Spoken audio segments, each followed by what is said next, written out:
రానున్న లోక్సభ ఎన్నికల్లో పోటీ చేసే అభ్యర్థుల ఎంపిక బీఆర్ఎస్ బీజేపీ రహస్య మైత్రి నిజమేనా అన్న అనుమానాలు రేకెత్తిస్తోంది.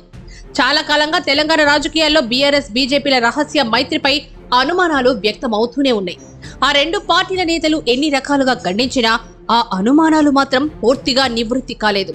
ఒక విధంగా చెప్పాలంటే బీజేపీ బీఆర్ఎస్ రహస్య మైత్రి అన్న వార్తలు ఇటీవల తెలంగాణ అసెంబ్లీ ఎన్నికల్లో రెండు పార్టీలకు భారీ నష్టం చేకూరడానికి కారణమయ్యాయి. ఇక ఎన్నికల తర్వాత కూడా ఇరు పార్టీల మధ్య రహస్య సంబంధం కొనసాగుతూనే ఉంది అన్న ఆరోపణలు వెల్లువెత్తుతున్నాయి. ఆ ఆరోపణలకు బలం చేకూర్చే విధంగానే ఇరు పార్టీలు కూడా రానున్న లోక్సభ ఎన్నికలకు ఆ పార్టీల అభ్యర్థుల ఎంపిక ఉందని పరిశీలకులు విశ్లేషిస్తున్నారు. ఇప్పటి వరకు బీజేపీ వచ్చే లోక్సభ ఎన్నికలకు సంబంధించి 15 మంది అభ్యర్థులను ప్రకటించింది.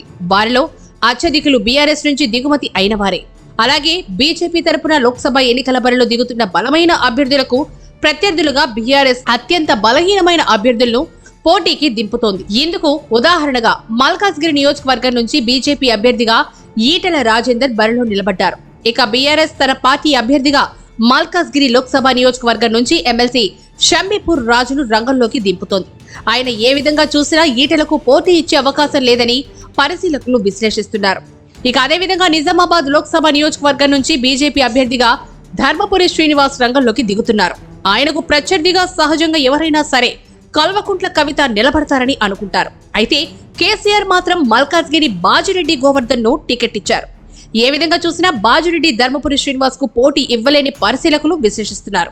ఇక చేవెళ్ల విషయానికొస్తే అక్కడి సిట్టింగ్ ఎంపీ రంజిత్ రెడ్డి త్వరలో కాంగ్రెస్ గూటికి చేరనున్నారు. కాగా ఆ స్థానం నుంచి బీజేపీ ఇప్పటికే మాజీ ఎంపీ కొండా విశ్వేశ్వర్ రెడ్డిని అభ్యర్థిగా ఖరారు చేసింది. కాంగ్రెస్ తరపున ఎటు కాంగ్రెస్ నుంచి రంజిత్ రెడ్డి రంగంలోకి దిగే అవకాశాలే మెండుగా ఉన్నాయి.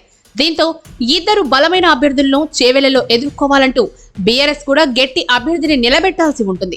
అయితే ఆశ్చర్యకరంగా బీఆర్ఎస్ చేవెళ్ల నుంచి మాజీ ఎంపీ కాసాని జ్ఞానేశ్వర్ కు పార్టీ టికెట్ ఇచ్చింది. ఇక జహీరాబాద్ విషయానికి వస్తే అక్కడ బీఆర్ఎస్ ఎంపీ బీబీ పాటిల్ ఇప్పటికే బీఆర్ఎస్ కు రాజీనామా చేసి బీజేపీ నుంచి టికెట్ దక్కించుకున్నారు. ఆయనపై పోటీకి బీఆర్ఎస్ ఇప్పటి వరకు ఏ ప్రత్యక్ష ఎన్నికల్లోనూ విజయం సాధించిన చరిత్రే లేని గాలి అరుణ్ కుమార్ కు కేటాయించారు. రానున్న ఎన్నికల్లో పోటీ చేసే బీఆర్ఎస్ అభ్యర్థుల పేర్లను చూస్తే ఆ పార్టీ ఉద్దేశపూర్వకంగానే బీజేపీకి బలమైన అభ్యర్థులు ఉన్న నియోజకవర్గాల్లో ఉద్దేశపూర్వకంగా బలహీన అభ్యర్థులను నిలబెడుతోంది అని విమర్శకులు పరిశీలకులు అభిప్రాయపడుతున్నారు. మొత్తం మీద వచ్చే లోక్సభ ఎన్నికల విషయంలో బీఆర్ఎస్ తీరు చూసిన పరిశీలకులు బీజేపీతో రహస్య మైత్రి వైపునకే బీఆర్ఎస్ ప్రయత్నాలు చేస్తోందని విశ్లేషకులు విశ్లేషిస్తున్నారు.